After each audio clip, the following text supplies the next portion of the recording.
औज़ुबिल्लाहिमिनश्शैतानिर्रजीम बिस्मिल्लाहिर्रहमानिर्रहीम। My name Syed मुरीद रज़ा शिराज़ी और हमने MS एक्सेल की सीरीज़ में से स्टार्ट लिया था स्टैटिस्टिकल फंक्शन का। स्टैटिस्टिकल फंक्शन में हमने बहुत सारे फंक्शन को डिस्कस किया है और आज की जो हमारी वीडियो है वो है मॉड फंक्शन के related. Mod function MS Excel में सिर्फ मॉड इस्तेमाल का लफ्ज़ नहीं होता, इसमें दो फंक्शन आते हैं मॉड में, मॉड सिंगल और मॉड मल्टी। मॉड सिंगल हमारे डाटा में आपको पता ही है कि मॉड का मतलब क्या होता है, मॉड की डेफिनेशन क्या होती है। Mod the most frequent value is called mod, यानी या मोस्ट कॉमन वैल्यू जो सबसे ज़्यादा बार यूज़ हो रही हो, सबसे ज़्यादा बार आने वाली वैल्यूज़ या मोस्ट फ्रीक्वेंट वैल्यू जिसकी फ्रीक्वेंसी ज़्यादा हो उसको मॉड कहा जाता है। तो हमारे पास किसी डाटा में भी जब सिर्फ एक मॉड को कैलकुलेट करना हो, चाहे उसमें हों जितने मर्जी, तो वो उसके लिए करता है मॉड फंक्शन का इस्तेमाल, मॉड सिंगल फंक्शन का इस्तेमाल करते हैं। और जैसे कि हमारे पास ये डाटा है, इसमें 3 मॉड आ रहे हैं, 3, 4 और 5। ये तीनों वैल्यूज़ 2 मरतबा रिपीट हो रही हैं। तो इसका हमारे पास आना चाहिए था मॉड इसका हमारे पास आना चाहिए था मॉड 3, 4 और 5।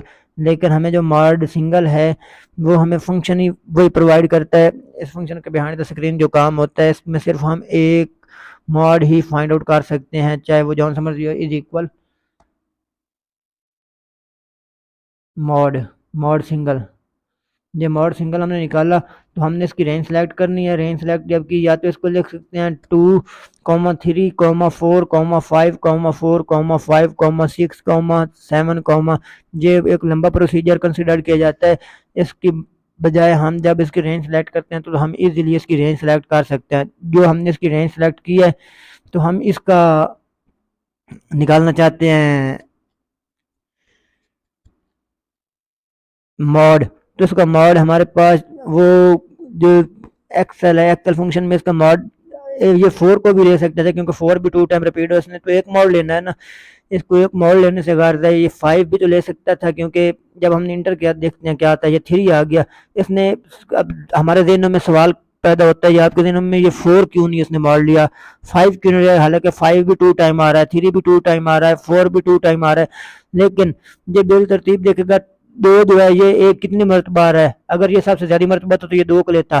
3 कितनी मरतबा आ रहा है, 3 2 मरतबा आ रहा है, 4 भी 2 मरतबा आ रहा है। और ये इसको इसी वजह से इसने 3 जो पहले आएगा इसके पास मोस्ट रिपीटेड वैल्यू, ये वो लेगा। अगर पहले 4 लिख देते बाद में 3 लिख देते, ये 4 को मॉड ले लेता। लेकिन मॉड मल्टी जो है, ये मल्टी मॉडल डाटा है, इसमें भी एक से ज़्यादा मॉड थे, इसमें भी एक से ज़्यादा मॉड थे, लेकिन इसने ये नाइंसाफ़ी किया है इस एक्सेल फंक्शन ने। तो हम इसको मॉड मल्टी की तरफ धकेलते हैं। जब मॉड मल्टी की तरफ जाएंगे तो उसका हमारे पास फंक्शन है इज इक्वल नो, गलत हो जाएगा। इस तरह अगर हम करते हैं तो हमें एरर देगा।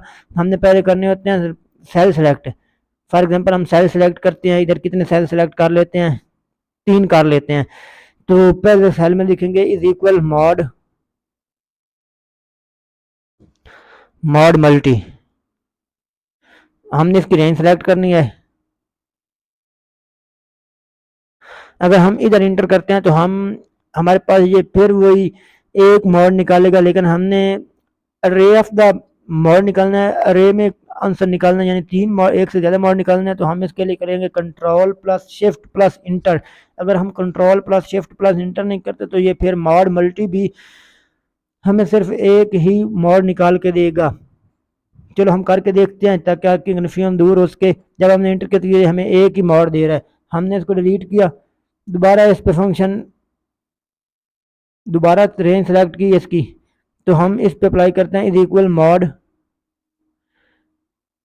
Mod multi. जब हमने इसकी रेंज सेलेक्ट कर ली है, रेंज सेलेक्ट करने के बाद ओ सॉरी रेंज सेलेक्ट की, तो रेंज सेलेक्ट करने के बाद हमने इसको करना है इंटर ना। इंटर करेंगे तो फिर वो हमें एरर देगा कि सिर्फ एक वैल्यू पे लेगा। हम करते हैं control plus shift plus inter, control plus shift plus inter. जब इंटर करेंगे तो ये हमें 3 मॉड निकाल के, डाटा में जितने मॉड होंगे उतने ही मॉड निकाल के देगा। ये हमारे पास आ रहा था 3, ये हमारे पास पहला मॉड आ रहा था इसका 3, 3 भी 2 मरतबा आ रहा है, 4 भी 2 मरतबा आ रहा है, 5 भी 2 मरतबा आ रहा है। इस दोनों में यही फ़र्क था मॉड सिंगल में और मॉड मल्टी में। मॉड सिंगल जो है, जो मल्टी मॉडल डाटा